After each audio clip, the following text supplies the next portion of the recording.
Welcome back. Welcome back to the Heal with Gold show. As you guys come in, please say hello. If you did not approve StreamYard, please share with me your name because only if you approved StreamYard, I can see who you are. We're going to give it a couple of minutes until people join us. I have been so excited for today. I think you guys know, especially the people in the Heal with Gold group, because I put a post there that I'm so excited, so excited, so excited, like a child. And yes, I see people coming in. Aloha salud. I have the reason that I'm so excited about today, and guys, I see there's a bunch of you, so say hello. Tell me where you're tuning in from. What's your name if you didn't approve StreamYard, so I can say hello to you. The reason I am so excited for today, I'm going to explain it to you. And I'm going to explain to you hi Marina, how I met Fally. It was through my clothing business. And Fally left me an 11-minute message, testimonial about my clothing and how it helped her with her retreats and what it means to her. And I'm telling you that not only I cried a lot when I heard that message, every time I doubt myself, should I be doing this? Should I not be doing this? I go back and I listen to that message because that message is the reason that I do what I do.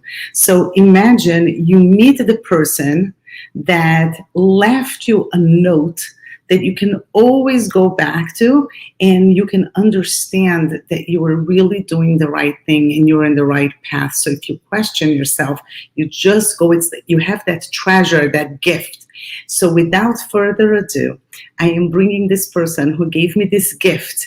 And after this gift, she gave me the gift of her friendship. And now I have her as part of my life. Here she comes, Fally Klein. Hi. Thank you so much for having me. So you heard everything I said, right? I did, and I'm still so nervous, but I am excited to be here. Don't be so nervous. You really gave me an incredible gift, and I told you that before. And we talked about that you were even afraid to leave me that message. You weren't so sure. Hi, Naomi. But then you left the message, and after I listened to your message, I told you, hold on, I'm crying. I need a few minutes to compose myself to answer. I just didn't want her to think that I heard the message and then I ignored. Hi, Marina. I'm putting some comments, Fally, so you can see people saying hello to you, and everybody else, all the shy people who are not, who I see that you're here, you're just not saying hello that you're here. Please say hello and welcome, Fally. Tell me, before we go into your life story and your experience in the past and what you're doing in the present, share with us a little bit about that message. Share with the group what you said and why you said it. And then we'll go back and go back into your past.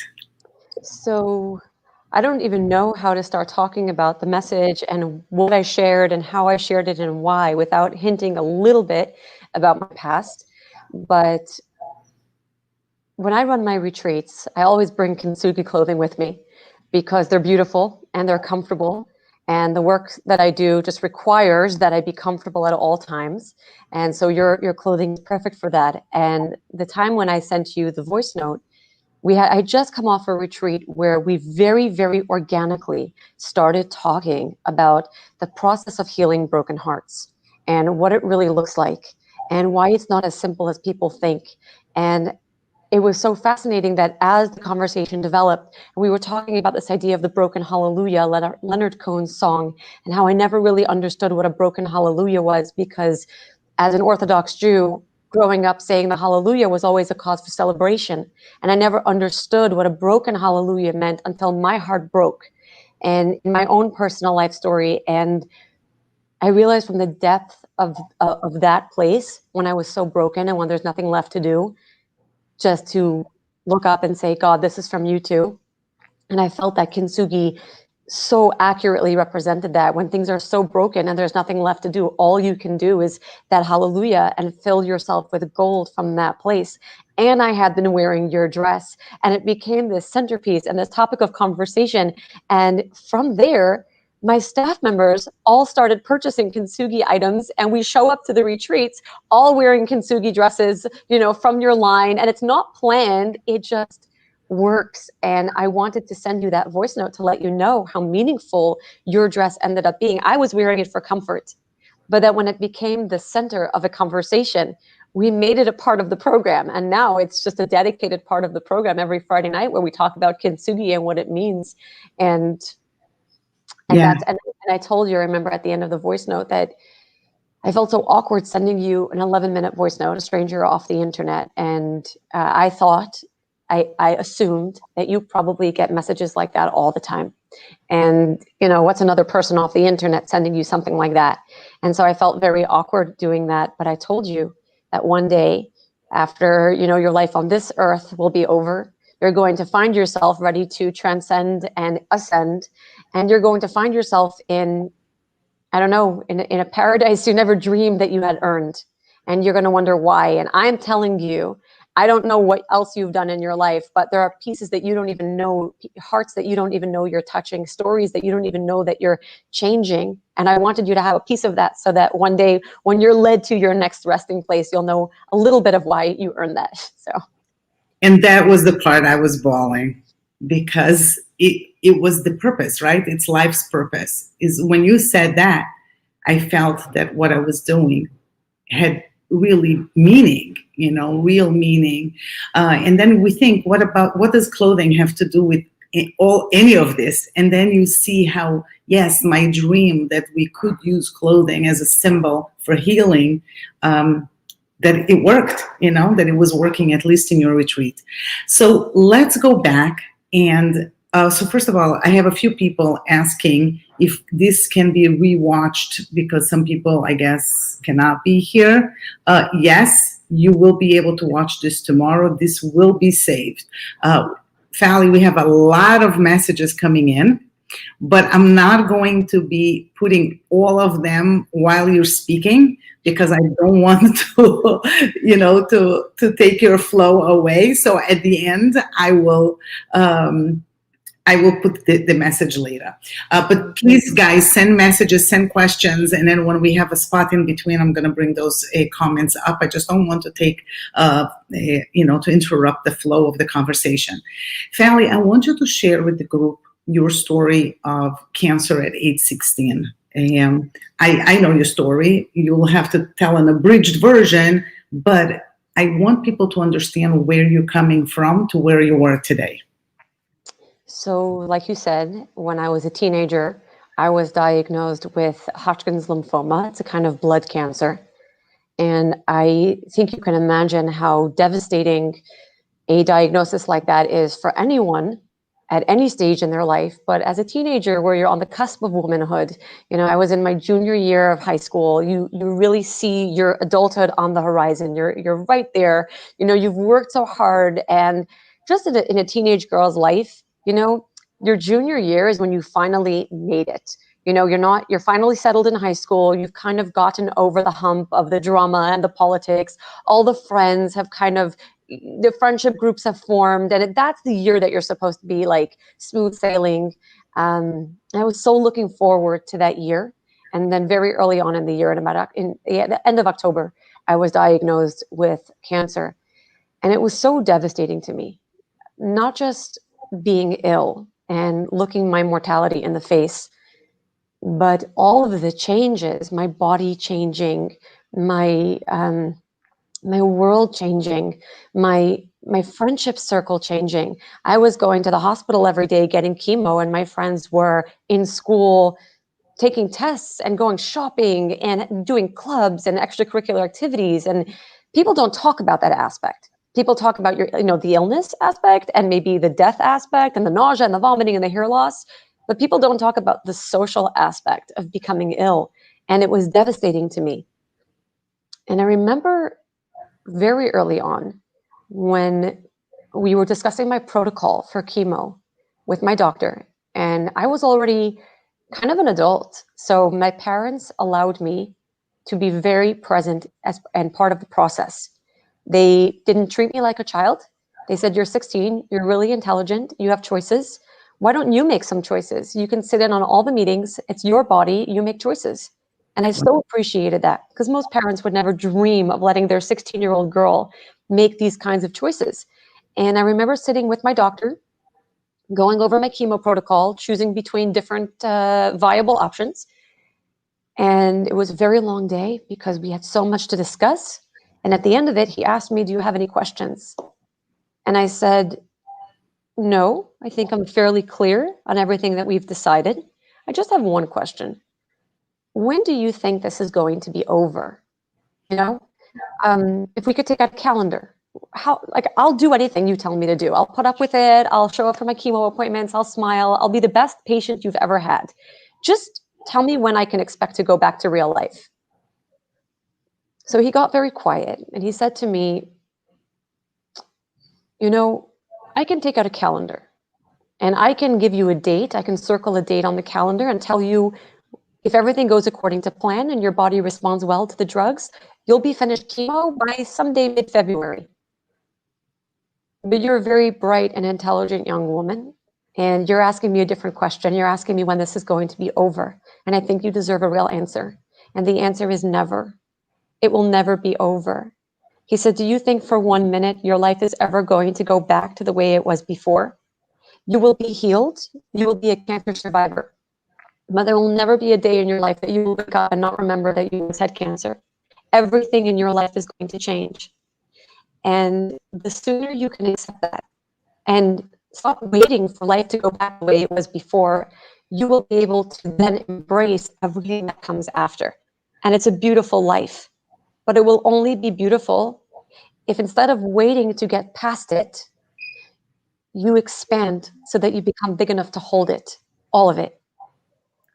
And ever since he said that to me, that has been my mindset for the way I lived my life since then. And that's why I loved Kintsugi so much, because it was never about going back to the way things were before. It was about embracing an entire new reality that didn't negate being broken. It didn't negate being a cancer patient. It was like, no, this is who I am, and this is the new me. Wow, first of all, this is an amazing doctor who was very philosophical with you and psychological with you. He didn't just talk about science in a way. Yeah. You were lucky to have somebody like that. And yes, and I think that the reason I love Kintsugi so much is because that is when people feel that they can hide and become what they were before, right? They say, I'm going to fix and then I'm going to try to do it so nobody sees what I had to go through. You keep breaking. It's impossible, because you really need to understand that whatever broke you is with you. That hole is coming along with you, and you can refill it with something else, but it's never going to be the same. You'll always have that break as part of your life. And if you fill it with gold, it's a wonderful thing. And if you fight against it, and try to all the time mend it in a way that it's not seen, it's going to keep breaking over and over again. I don't know if you know, but if you really do a real kintsugi with urushi, it's not going to break again in the places where they broke before. It's a very strong lacquer. It's it's really the way they did it is very much connected to the real healing of the human spirit. Okay, so you went through the period of chemo, and thank God you healed, right? How long was that process?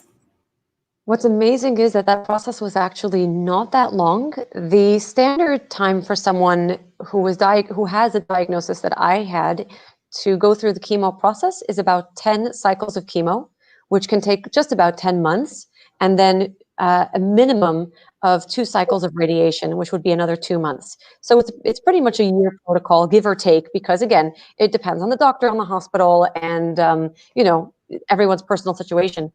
But I was so blessed because my doctor was part of a clinical trial. They were trying to see if they could get away with giving less overall chemo. to patients, because they realized that, way back when they were just bombing patients with chemo, but as medicine got better, they were starting to fine tune it, and they were going through a process of fine tuning the chemo, giving less chemo, and then studying us to see how well we did. So my parents gave me the choice if I wanted to be on the new trial, and I said absolutely, because there's a possibility to take less chemo. So my entire ordeal was 4 months in Wow. total, which is completely unheard of. And then after we finished my treatment, they closed the trial. So it's Wow. 20 years now. We're only 17 years in. They're still studying us to see our remission rates, our relapse rates. In about 3 years from now, they're going to open the study, release the results, and if they have enough positive results, they might consider changing the protocol. But as of now, that protocol is still a year. So I keep saying that I was so blessed. I was sent to the right doctor at the right time. And I say that I only got sick because of what came after. I felt like it was a cosmic setup for everything I needed to learn so that I could then continue my life's journey and make of it what then came after, which is my life today. Amazing. So amazing. I agree with you. And I want you now to share with people what is your life today. And I want you to talk about the retreats, and I want you to talk about the title Journey to Home. We had this conversation and I love it so much. But before we go into, I just want you to know that you're getting a tremendous amount of love. And I just wanted you to see that love before we proceeded with the next stage. Because you don't get to see what is going on, but I see some names that I know. That makes me feel really good. but you're getting a lot of love. This is when people don't approve StreamYard, then it doesn't show their name. But afterwards, if you go in, you don't have Facebook, but in the group, you would be able to see who that was. But I just wanted you to know that you're getting a tremendous amount of love here before we start talking about the next phase of your life. You get married, you have children, you start your work. Tell us. So, like you said, I got married very soon after. I know very soon after sounds crazy because we just said that I was 16 when I got sick. And I was 16 when I met my husband. He came to the hospital to donate blood for me while I was a cancer patient. And that's where we met. And that's where our love story began. And yes, we got married. This month. Our love story never really finished. We're still in it. We still, I feel like I look at my life and I say, I'm really living a fairy tale. And we had 3 beautiful children. But cancer leaves its scars, and it's not just physical scars. There are definitely emotional scars as well. People don't talk about this. After I finished my treatment, I went into a sort of depression. You think that you're waiting for remission, you're waiting to get better, and then you do, and you're not happy because it's hard to readjust to a world that kind of moved on without you. You can't keep up. You can't keep up emotionally because you've missed out on so much and nobody waited for you. You can't keep up physically because there's a recovery period and people don't realize that you're still recovering.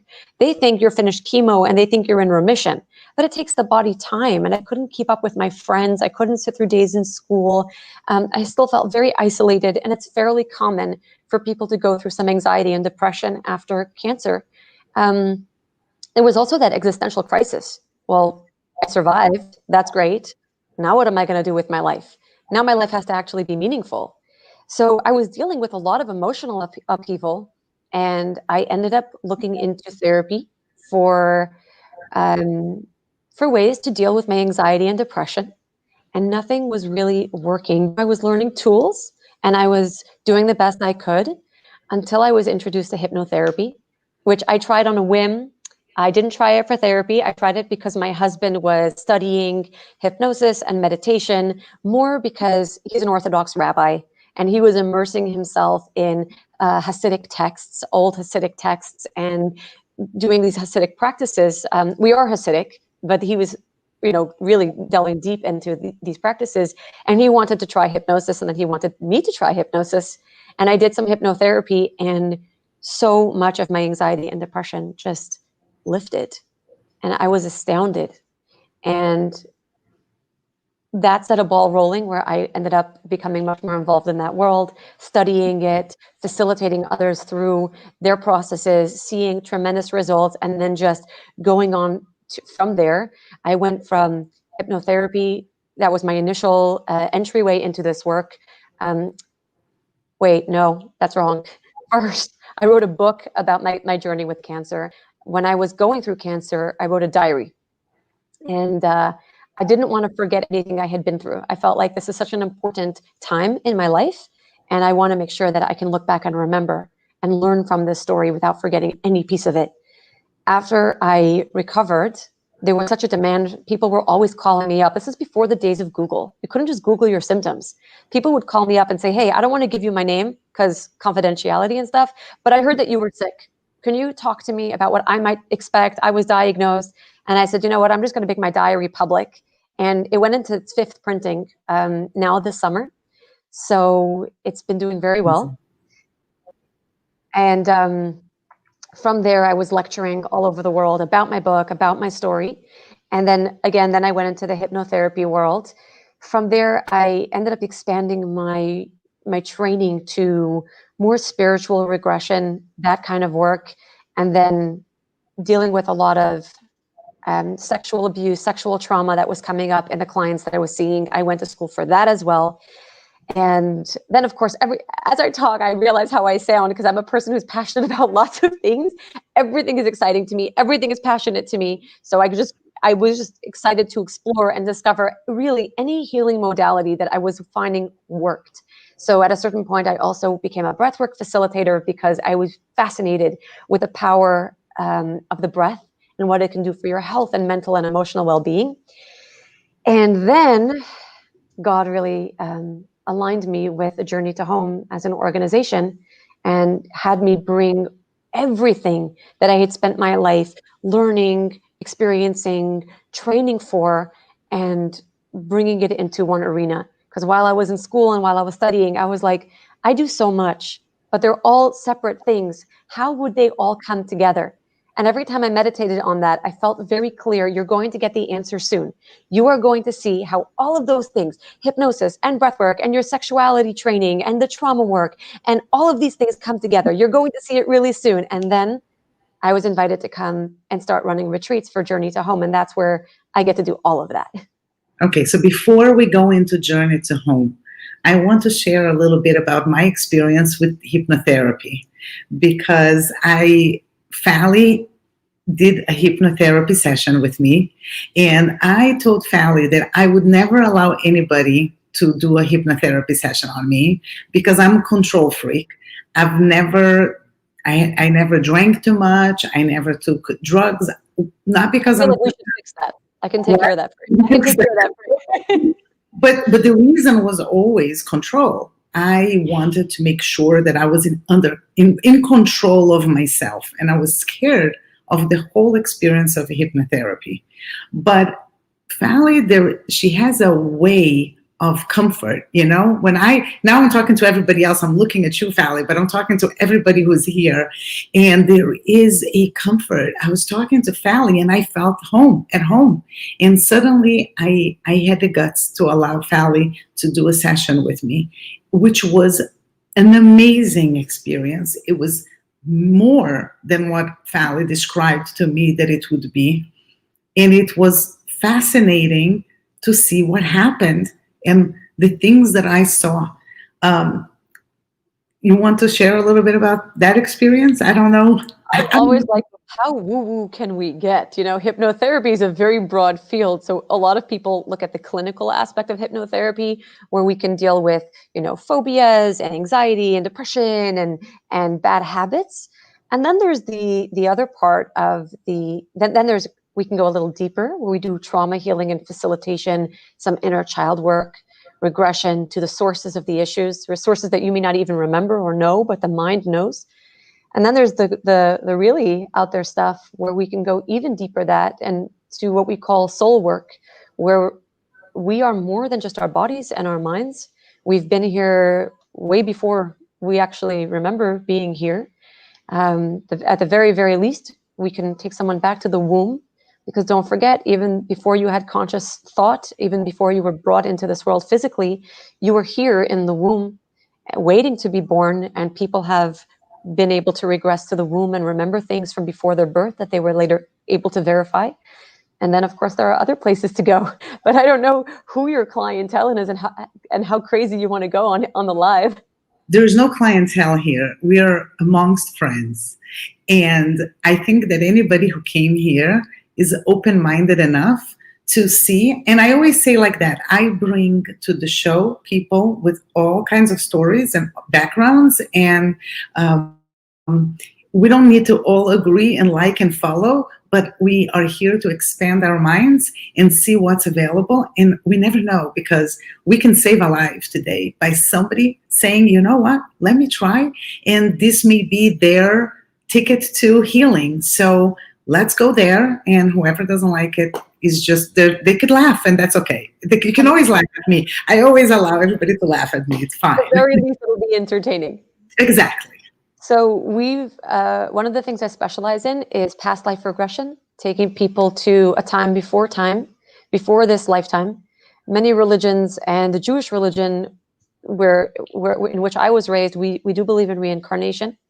When I grew up, we believed reincarnation was very esoteric. Like we definitely believed in that, but I didn't understand it as something that I can actually have access to. I understood that my soul has been here many times, that we've journeyed, and that we keep coming back to heal karmic patterns and karmic debts, and to keep growing and evolving in the school that is life. I just didn't dream when I was a child, and even in my religious studies, when we talked about these things, that it was possible to have past life memory or past life experiences. Of course, even as a child, I had visions and dreams of past lives, but I would never have put those together because these are not things people speak about. So I would never have understood that the dreams that I was dreaming were more than dreams. They were déjà vu, or premonitions, or just shadows of something that really was, that my soul was remembering. And when I started delving deeper into this world and training, and not just exploring for myself, but guiding other people through these experiences, not only was it fascinating, just the sheer amount of information and color and description that comes through, the amount of healing that is possible when people are able to see their karmic cycles, their pattern, when they're able to understand what they came here to learn, if they're on the right track, why they have certain relationships that are difficult or more wonderful than relationships than other relationships. To be able to facilitate that kind of healing and to be able to experience that kind of healing is it's just fascinating, and such an honor and a privilege for me. Well, it was incredible experience. I did not know what to expect, but what I came out from my personal experience was that I was on the right path, and that maybe I don't know the end. I don't know where this is going to take me, but I'm definitely exactly where I'm meant to be. And, you know, this is from a person that already had left me a message that gave me that message. And then I saw that from the regression. And it was really a special experience that I'll probably never forget. Fally had recorded the session. It was 3 hours long, and my husband listened to it twice. So, wow. Yes, yeah. I did not. I remember everything. So I really remember. I think I remember more than I remember many other things. Somehow it's in my brain in a very visual way. I remember what I saw. Of course, and we do hear that a lot, because doing these kinds of regression comes from a whole new part of the brain that we're not used to accessing. And we're just so flooded, not with visual imagery, the way you would necessarily live your life, but with senses. All 5 of your senses become activated in a regression like that. So you remember it very differently and very powerfully. Yeah. It was incredible. Okay, there's some questions coming in, but I'm going to put that a little later because I want to go back first so we have the time to talk about Journey to Home. And Fally, in the beginning, when she shared about my clothing, it is exactly in these retreats that she had the opportunity to come in and do all the work, the culmination of everything that she had learned till now. And that's where that whole conversation about Hallelujah and the kintsugi dresses came in. But let's talk about the retreats themselves, the work, the type of trauma or whatever it is that the people are there to heal, and what you do there, and why it's called a journey to home. So, Journey to Home is not my name. Journey to Home was an existing workshop put together as a men's retreat for men in the Jewish community who that has been going on for roughly 3 or 4 years before they ever met me and asked me to come on. And it was a very, very successful and wonderful experience for men to have this 3 or 4 day workshop where they got to really step out of their limiting beliefs and stories and thrive. And what these men were.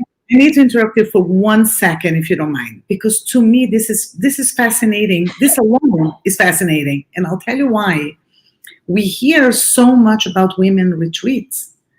I think that until I spoke to you, I had never heard of men's retreat about this type of subject to get in touch with themselves.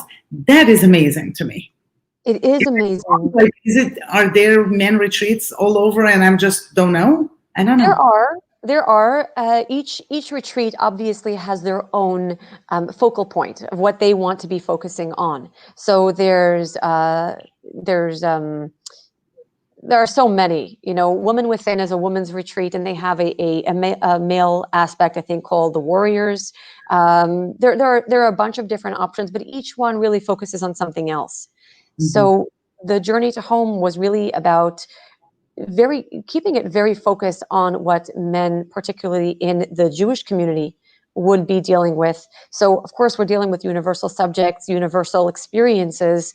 But when you grow up in an Orthodox community, and not that everybody on these workshops is Orthodox at all, but there is a certain mindset, there's a certain uniformity of spirit that comes onto that workshop, and to be able to address that in a way that felt comfortable and safe and aligned with these men and their values, there was a tremendous need for that. And so Journey to Home provided that. And what they noticed after a while was that these men were coming off these workshops really thriving and had gained so much, and they were coming home to their wives and wanting to give over that experience, and nothing like that existed for the women. There are so many wonderful workshops out there for women, really, really wonderful ones. But again, each workshop really has its own focus point. And it wasn't matching up to what the men were coming out with, and they wanted ways for husbands and wives to do their work together, but obviously apart. And they brought me onto their team in 2017, and we designed the workshop to work with what they were bringing for the men, to be able to do that for women. Men and women, we have certain universal principles that we're all healing from. We all have certain core wounding that we're all united with, but our experiences are a bit different.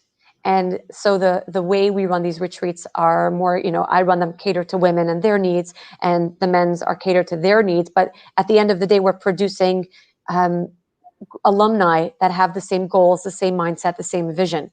So I was not the one who named the workshop. My colleague did. His name is Morris Sroor. He's actually, I see that he's on the live right now. He's been commenting, I've noticed. Yeah, there he is. So he named the workshop Journey to Home. And the way it was brought over to me, and it's not even something that needed to be explained to me, it was something that I intuitively understood the moment I heard the name. Home is not a place. It's not a destination. It's an experience. So many people, when they're going through trauma or they're feeling this experience of being broken, and they're looking for, what is this thing that's going to fix me? Who is this person that's going to heal me? What is the modality that's going to make it all right? Where can I go to run, to escape, to hide from my pain? And that's not home. Home is that place where you could come home, you walk through the door, you kick off your shoes, and you can drink milk out of the bottle, because you just feel like, I can be most myself. I can be me in this place. And Journey to Home is about the experience of coming home to yourself, so that you could show up to life feeling me, authentically me. There's nothing I have to look for. There's nothing I have to run from. There's nobody I'm waiting for. I am the one I'm waiting for. And I can be home inside myself. And that is the ideology behind everything we do at Journey to Home. I don't know, guys. Are you feeling what I'm feeling? say yes in the chat if you do, because I'm all emotional when I'm hearing it, because I hear truth. I don't know. I think that we all want to feel comfortable in our own skins with our own thoughts without being afraid to be judged, and be able to feel as we do. Times are tough right now. I think that there is a lot of trying to be somebody else, to fit in our communities, to fit in social media, to fit in with our families even. And sometimes we are not being who we're supposed to be, and because of that, we end up not fulfilling our purpose. And I find it that when we are running away from that, trying to be somebody that we're not, and we don't fulfill our purpose, ultimately we can't find joy. Because and I'm passionate about joy. To me, my whole life is, how can I find and fill my life with joy and bring more joy to others? If not for that, then why we're here? We're supposed to be happy. And what is exactly that brings us that happiness and that joy? And I think that when we understand that we are amazing as we are, that we were created to perfection, right? Imperfectly perfect, that everything that we have, every tool that we have, is exactly what we need to have in order to fulfill the reason we are on this planet. I don't know. Tell me if I'm wrong. You're absolutely not wrong. You're more than right. And that's so much of the beauty, I think, exactly what you just described. We are all unique individuals. We were created with, no two faces are the same, because we're all here to present something new, to be something new.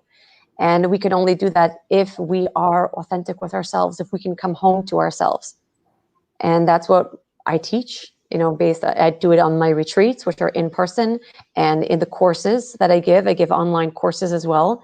And all of it is centered, no matter what I'm teaching, whether I'm teaching a course on intimacy or I'm teaching a course on self-development, the underlying principles of everything I teach is coming home to yourself, being comfortable, being an expert in your own body, in your own psyche, feeling like you got this, because you do.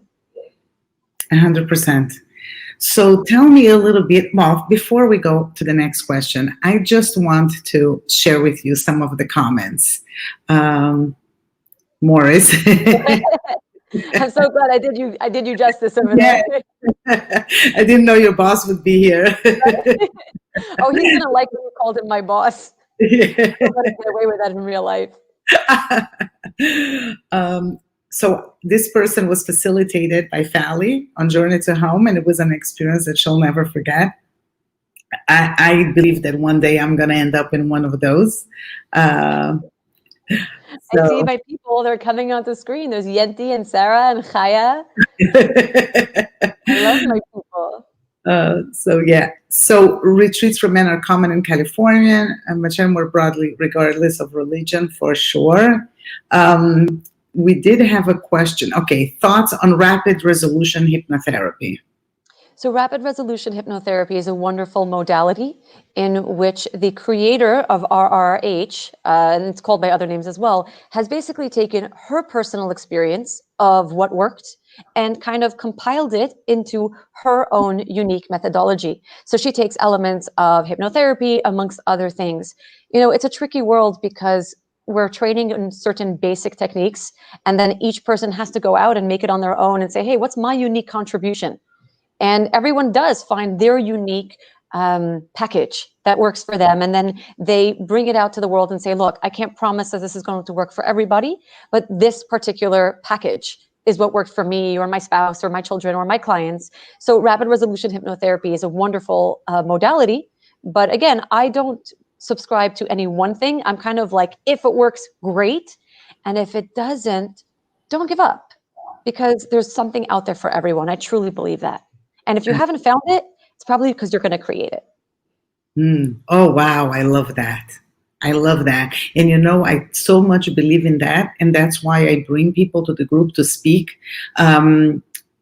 Last week, I brought people to speak about plant-based, and I had zero plans on going plant-based. And I said I'm going plant-based and I'm doing as a trial, but I had zero intentions. And so far so good, but you learn from all people, you learn from all experiences, and I said to them, I'm going to try. If it's good, I'll keep going, and if it's not good, I will not keep going. And it's not for everybody. There is not one answer for everybody.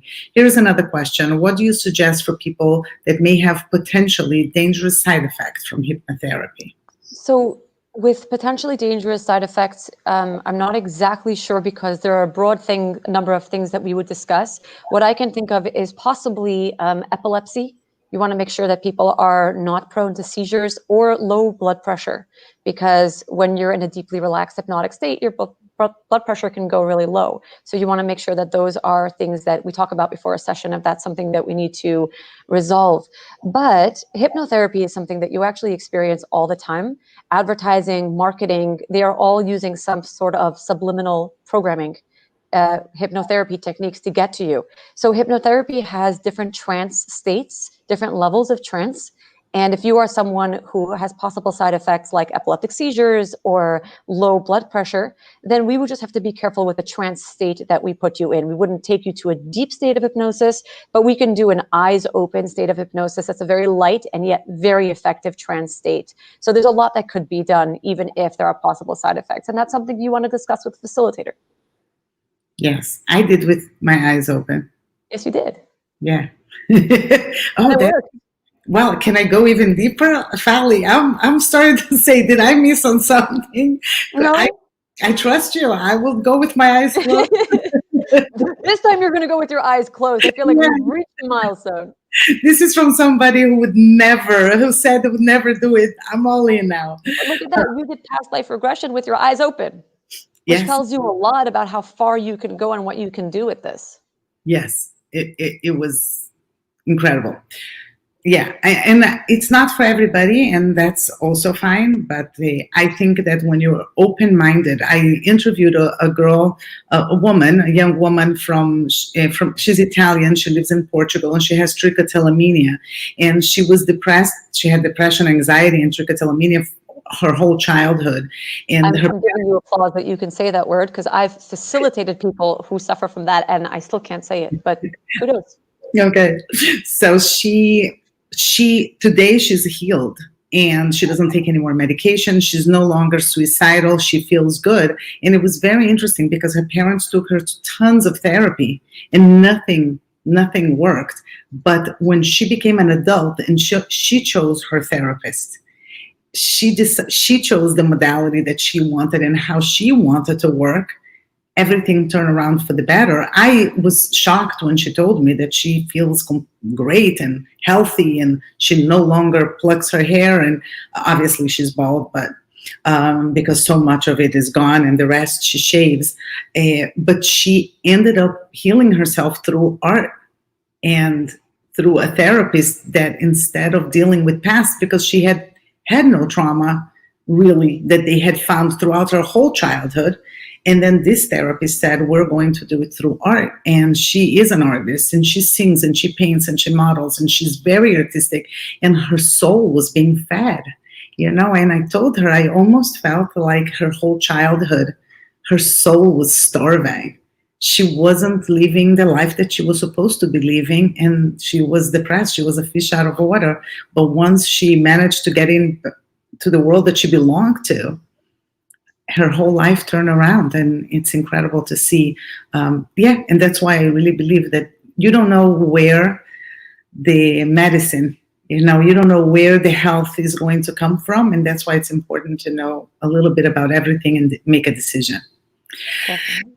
I want to hear from you if you can share a specific situation that you encountered that stayed in your mind about somebody that went through your program, or you did hypnotherapy, but that you saw amazing healing on that person. I'm totally putting you on the spot here. You're putting me on the spot, but not because I can't think of a story, but because I can think of so many. Mm-hmm. Wow, how do I choose just one? So the first one that comes to mind, I'll share it with you. This was when you asked me earlier, who comes into such a retreat and what do we do? And do you have to have trauma to come onto such a retreat? And I always say, no, it's open to anybody. The way we work is trauma is not what happened to you. It's what you started believing as a result of what happened to you. And that's why two people can go through the same situation and one walks out totally fine with no scars, and the other one is completely inhibited and hindered for the rest of their life. Why? Because trauma is something, yes, there's the outside trauma, the physical aspect, but then it's what happens inside of you, what shifts in your psyche and your emotional self as a result of what happened. So a lot of the work that we do on the retreats and in private sessions, which I no longer see private clients, but that was my focus, and how do we get to that belief that is limiting them, and how do we kind of unravel that belief? I had a client who came to me many years ago. She came to me after being married 8 years with infertility, and whatever they tried wasn't working. And she heard of me and she says, you know what? I'm ready to go completely out there and just go crazy. Let's see what comes up. And I was very new and I was very intimidated because, someone's paying me for a session, and how do you I don't know what, in theory, I believe hypnotherapy can help her with this, but do I really know? So I take her through the session, and every regression, we did spontaneous regressions. Just let your body tell you what's coming up. And she kept going back to childhood, and every memory that came up, I didn't understand why these memories had anything to do with her infertility. It was, a teacher embarrassing a kid in school, or her mom always liking her sister more than her, like just some very things that I didn't understand. But then after a few regressions, a theme came up where as a child, she kept seeing adults behave badly to children. And when I asked her, what did you start believing or thinking as a result? She said, I started believing that adults behave badly to children, but I also feel like a child inside that never, ever, ever wants to be around an adult who would do that. But all adults behave badly to children. And her body basically decided to never have children, because if she was an adult, adults behave badly to children, and we don't do that. And she never wanted to be in that position. So her body decided not to have children. And that was pretty fascinating to me. And I was floored by it. And then the session was over. And about 2 weeks later, she says, okay, I want to do a follow-up session with you. And I'm like, I don't really know what I'm doing. I'm brand new at this. This was a couple of years ago. And I said, I really don't know what I'm doing, but let's see what else comes up. So we did a follow-up session. And in a follow-up session, her body started talking about what it wanted, what she needed to change. And then her body told her, okay, I want you to move. I don't like your apartment. It's not a conducive place. It's not a good space for us. And after you move, and she basically said this, like in the spring, you'll have a baby. She calls me. I'm not kidding.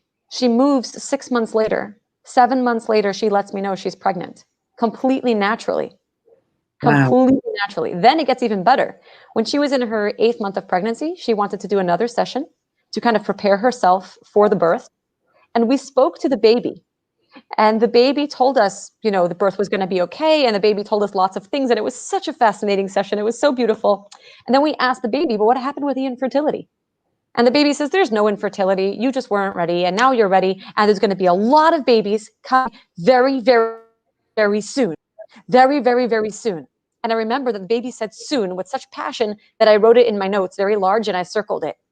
A year later, I texted her happy birthday on her baby's birthday because I could never, ever forget that session. And she says, do you remember when we did the session when I was 8 months pregnant and the baby said, we're having another one coming very, very soon? Guess who's having another baby? Oh my She was God. instantly pregnant right after the baby was born. And there are so many of these stories that I see all of the time, that when we can go to someone's inner beliefs, we can find out what they are, and then we can shift them. I've witnessed miracles happen in front of my eyes. We tell ourselves stories. We tell ourselves lies. We tell ourselves what can and cannot happen because we think that we know the how, right? If we see something that we think it's impossible, we start saying, how? It's not possible. I don't have the answer for the how, then it cannot happen. But when you stop worrying about the how, and you stop telling, and you tell yourself a different story, and you let it happen, things can happen naturally. I mean, we're all miracles. Life is a miracle. We are all miracles. So why, fascinating. Why Oh my, limit ourselves? I'm blown away. There is a question here. How about hypnotherapy with different language between patient and therapist? I'm not a fan of that because you do want the hypnosis session to be as smooth as possible. I've done it. I've done it in another. And I don't feel comfortable facilitating somebody when I don't speak the language. That's a personal thing for me. I have been facilitated by people who don't necessarily speak English very well or worked in different languages that I understand well enough to have a working relationship with. But it does affect the level of depth and connection between the facilitator and the client. There's also another aspect that when we do hypnosis, we're working with the subconscious mind, which is very, very literal. So the hypnotherapist really should have a good mastery of the English, not the English language in general, because the simplest nuances in your words, the mind picks it up and takes it very, very literally. So if you're working with a language barrier, that could have an effect on the session. Interesting. I never even considered, I don't think I would have done it with somebody that I cannot communicate with that person, because I wanted your input in what happened and what you heard, and I needed to understand what you were going to tell me. Yes, and I've done it. I've had someone facilitate me. She spoke Hebrew, which I have enough working understanding of, but I cannot speak it well enough. So the session was a little stilted because I needed translation. I needed someone to translate for her, not me. I understood her, but she didn't understand me as well, and it definitely affected the facilitation. Mm-hmm. So tell me, Fally, right now, you mentioned that you're not seeing patients anymore, but that you do retreats and the courses. Mm-hmm. And I have a question from somebody who wants to know, where are the retreats? How often? What is the cost? Where can they get more information? So you are not very active on social media. I couldn't even tag you. You don't have Facebook. So no. I always, this is a group where I don't do any sales, and people know that when I come here, I'm not selling anything to anybody. I'm just introducing. And I hope that to be a vessel, a channel for people to find the healing that they need. But I can't, I want to share what you do. So maybe you want to answer this question. I usually post the link. No problem. So yeah, I keep myself really quiet. I'm kind of like, I'm still a mom of 3 kids and I'm doing my own thing. And sometimes I forget that the outside world exists. But the retreats that we run, well, right now I'm primarily running them in the Jewish community because there's a great need for, when you grow up in a community that is based off religious teachings or religious principles, we do grow up with a certain mindset or I can't even say, experiences that maybe the outside world doesn't always understand or is able to facilitate.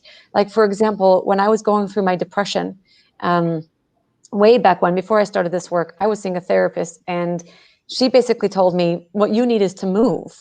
You're having such a hard time in your community. What you need is to move. And I looked at her and I said, you don't understand.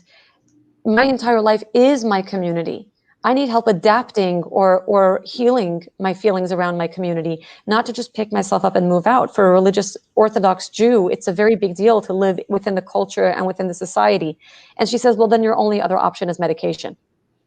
And I remember feeling like, really, those are my only 2 options: leave my religious upbringing or go on medication. So the retreats are run within the community, but really they're open for anybody. We run them around 6 times a year. For now, we run them around 6 times a year. We have a website that's kind of not the best right now, but it is a landing page, and you can contact us through there or through my email. And I can say it out loud, but it's probably easier if I spell it, or you'll put a link to it. I'll put it on the group so then they can just click it. Yeah. So afterwards, you'll tell me both the URL and the email, and I'll post. But I'm going to share here. I'm sharing in front of all these people, and we have a lot of people here. And then it's staying for posterity. In those lives, is that my dream is to bring Fally and work with a few other people that I handpicked to do a retreats open that for all religion, for not based on any religion. And I see a huge need for that. And I feel very strongly that I need to do this. And I would love to, to see if this can happen. It's a dream of mine. And we'll see what the future brings. Maybe we can steal her in between journey to home to come and do a few days with us and give us this strength and this direction that I feel that Fally has this very special way. I'm a fan. It's my dream. It's definitely my dream because, like you said, we're all dealing with universal principles. It doesn't matter where you come from. It doesn't matter what you've been through. We all understand pain. We all understand betrayal. We all understand hurt and fear and death and grief. These are universal concepts that we're all dealing with and we can all use help with and support. So absolutely, you know that I'm in. Yeah, and it's this brokenness that needs healing, but it needs healing in a way that people understand, that we move on with it and not that we're leaving it behind and getting over it. It doesn't work like that. And I think, and I hope, it's a dream and I'm putting out there and I'm getting people saying that it's a great idea. So let's hope that I can make this happen. But I'm putting it out there because when we do, we stay accountable to it. And who knows, maybe there is somebody here who's watching, who's going to want to help support in this endeavor and help us make it happen, right? You never know. Somebody has a place, somebody has the marketing, somebody has whatever, and then we put things have happened. That's right. We are for a second, if you want, about my courses though that I do give online. Yes. So talk about that. Yeah, so I'll do it really quick. Right now I offer 2 courses that I give online. My dream is to have more, but as of now, I give a course twice a year called Vessel of Truth. It's an 8-module self-development course where we teach you how to be the facilitator of your own mind, to really understand how your psyche works, the parts and pieces, the fragmentation. It's kintsugi kind of a little bit, the little fragments of yourself, why you fragment, how to piece them all together. So that's called Vessel of Truth. What is the vessel? You are. What is the truth? Everything that then comes through you once you're a clear vessel, So that's one course that I give. And then the second course, and we give that for men as well. Like I said, my colleague Morris, he gives the Vessel of Truth for men. And then the second course that I'm actually running that right now, is called Ignite. It's an intimate exploration of our inner worlds. So that's a course that I run for women on getting back to the body. It's an intimacy course, but it's intimacy way before you're in relationship. It's intimacy that you have with yourself. It's becoming an expert in your own body. And that's something that I needed to learn when I got sick, realizing how detached I actually was from my body and doing the work necessary to get so in tune with my body, to speak the same language as my body. Because way before you come into the bedroom or, ever enter into a relationship, the most important relationship you'll ever have is the one you have with yourself. So that's a course that I'm giving right now. Love it. And we'll put all of this information out so people can reach out and find out when you open it again. I'm launching my course at the end of January too. And it's an exciting process. We want to help and we're putting something in a way that we can reach a lot more people because they don't need to fly and they don't need to go to a location and they can access the information and do it on their own pace. So, I can't wait to share the information about your courses with everybody. We're about 8:09, and I just wanted to hear from you some healing words, some thoughts, something that you can leave us with so we can feel empowered. Right now, we're at the beginning of 21, and it's already been a hard year politically, but tell us something that can give us some strength. For me, healing is the art of becoming whole. And I think people have this misconception. They think healing is going from pain into joy, or from this, away from this, into that. And I think healing is the finding out or the recognition that you are not one or the other. You are all. You are big enough to hold all of it. It's not pain versus joy. The joy exists because you have the pain.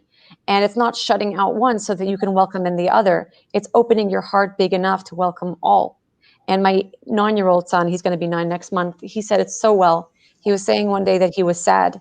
And I said, are you sad about something? Is there something you need? He says, no, I'm just experiencing a heart sadness. And I said, well, what's that about? He says, it doesn't matter. You know, my heart's big enough to hold it. It doesn't mean I'm sad. I'm happy too, but sometimes my heart needs to feel sad. And then we had this conversation about how the heart has 4 chambers, because you can feel more than one thing at a time. You can feel sad and also very happy and also love and also anger. And so that's what healing really is. Not favoring one state of being over another, but recognizing that you're big enough to hold all of them. Now that my question is the following. Now, do you all understand why I was so excited to bring Fally, and that I spoke about this night like I was a kid in a candy store? Because I hope that you see what I meant. And I think Lori does. She says this was life-changing. Thank you. Here we have love everything I'm hearing from Fally. Here, yes. Thank you. So I'm telling you, so you are invited to come to Florida, 100%. Here, oh yeah. Okay, I think that this was a treat. Fally, I want to ask you in public because I'm gonna make you feel embarrassed to say no. Would you come back? Of course. Talk to you anytime. I put you on the spot in front of a lot of people, so you can't. I have no problem being put on the spot. Yeah, I know. She's beyond amazing. Alyssa, I know that. So here is a lot of love to you, and this is all going to be there for you to, I'm going to send you the link so you can go in and be able to see all of this love that you're getting from people. Fally, I love you beyond the words. Beyond the words. I just want to end saying that I'm grateful to God to putting you in my path. I think you were the biggest gift from me changing my career and going into Mika and doing the kintsugi. I think that you are the gold in my life. Thank you. Thank you so much. Okay, everybody, thank you so much. I just want to remind everybody that Wednesday night, I'm interviewing Ellie Levin. Ellie Levin is a musician. He's a soul singer. He had his heart broken. He lost 2 brothers very, very tragically. And he will also sing for us. And we are going to talk about the healing powers of music. So I hope you join us this Wednesday at 8 p.m. Until then, good night, everybody.